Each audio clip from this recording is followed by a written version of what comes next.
আমার মুসলমান বন্ধুগণ, হাদিস থেকে আমি 14টি হক নিয়ে এসেছি মা বাবার।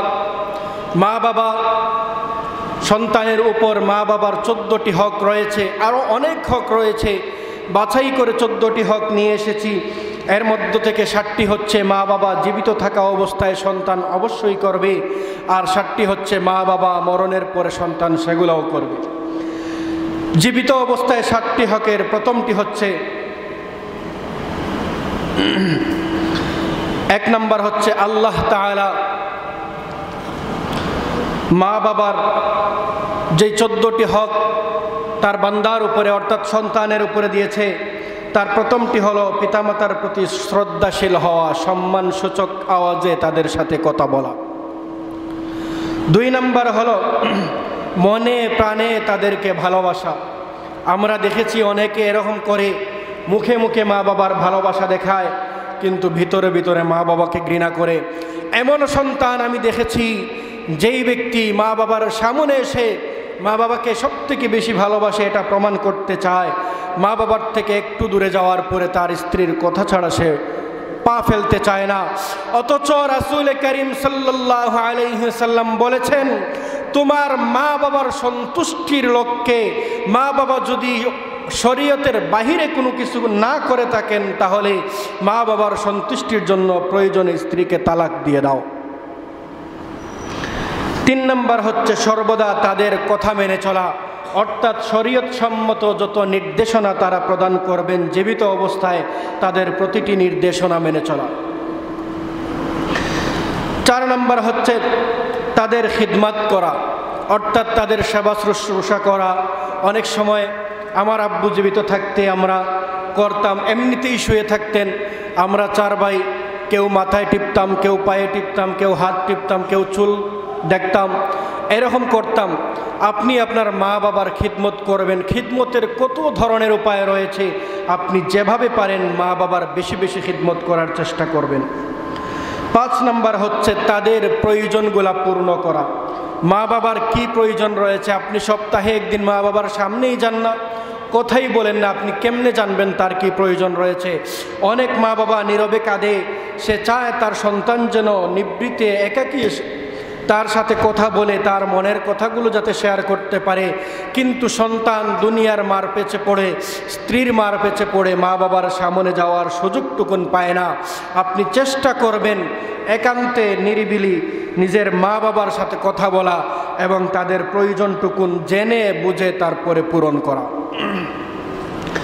6 নম্বর হলো তাদের সব সময় সুখে শান্তিতে রাখার চেষ্টা করা এবং সুখে শান্তিতে তারা যাতে থাকতে পারে এজন্য যেই যেই পন্থা অবলম্বন করা জরুরি, সুযোগ রয়েছে সেই পন্থা অবলম্বন করা। 7 নম্বর হলো দূরে থাকলে নিয়মিত তাদের সাথে সাক্ষাৎ ও দেখাশোনা করা। আপনি দূরে চাকরি করেন, দূরে থাকেন, প্রবাসে থাকেন, আপনার উচিত হলো মাসে 2 মাসে 3 মাসে, দেশে হলে 1-2 সপ্তাহ পরপরই যান, মা বাবার সাথে সাক্ষাৎ করেন, তাদের সামনে বসেন। মা বাবার কলিজা পুড়ে ছাইও যদি হয়ে যায় আর সন্তান যদি মা বাবার চোখের সামনে এসে বসে, আল্লাহ পাক রব্বুল আলামিন মা বাবার অন্তরকে এমনভাবে সৃষ্টি করেছেন যে ওই ছাই হওয়া অন্তরটাও সন্তানকে দেখার সাথে সাথে ঠান্ডা হয়ে যায়। এরপরে রয়েছে মা বাবার মৃত্যুর পরে তাদের 7টি অধিকার, 7টি হক রয়েছে, সেইগুলা পূরণ করা। 1 নম্বরে হচ্ছে তাদের জন্যে মাগফিরাতের বেশি বেশি দোয়া করা। 2 নম্বর হচ্ছে সওয়াব পৌঁছানো, অর্থাৎ আপনি রোজা রাখতে পারেন মা বাবার মাগফিরাতের জন্যে, কোরআন তেলাওয়াত করতে পারেন তাদের মাগফিরাতের জন্যে, তাদের সদকায়ে জারিয়া হিসাবে আপনি মসজিদ নির্মাণ করতে পারেন, মাদ্রাসা নির্মাণ করতে পারেন, সন্তানকে হাফেজ বানাতে পারেন, একটা ছেলেকে হাফেজ বানানোর খরচ বহন করতে পারেন, একটা রাস্তা তৈরি করে দিতে পারেন, পানি খাওয়ার ব্যবস্থাপনা করে দিতে পারেন। এই রকমের সাদাকায়ে জারিয়াগুলা করে রাখবেন আপনি, যার মাধ্যমে মা বাবা অটোমেটিক সওয়াব পেতে থাকবে। 3 নম্বরে হচ্ছে তাদের আত্মীয় স্বজন যারা রয়েছে এবং তাদের বন্ধু বান্ধব যাদের সাথে তাদের চলাফেরা, তাদের সাথে সম্মানের সাথে কথা বলা, তাদের সাথে দেখা সাক্ষাৎ করা। 4 নম্বর হলো মা বাবার যদি ঋণ থেকে থাকে ওই ঋণ মৃত্যুর পরে তাদের ঋণ পরিশোধ করা, এবং তাদের কাছে যদি কোনো আমানত থেকে থাকে সেই আমানতটাও যথাযোগ্য জায়গায় দিয়ে দেয়া। 5 নম্বর হলো তাদের সঙ্গী যারা এবং তাদের আত্মীয় স্বজন অর্থাৎ বন্ধু বান্ধব যাদের সাথে মা বাবার চলাফেরা ওঠা বসা ছিল তাদেরকে সাহায্য সহযোগিতা করা, মাঝে মধ্যে গিফট করা, মাঝে মধ্যে তাদেরকে নিয়ে খাওয়া, তাদেরকে একসাথে নিয়ে খাওয়ানো।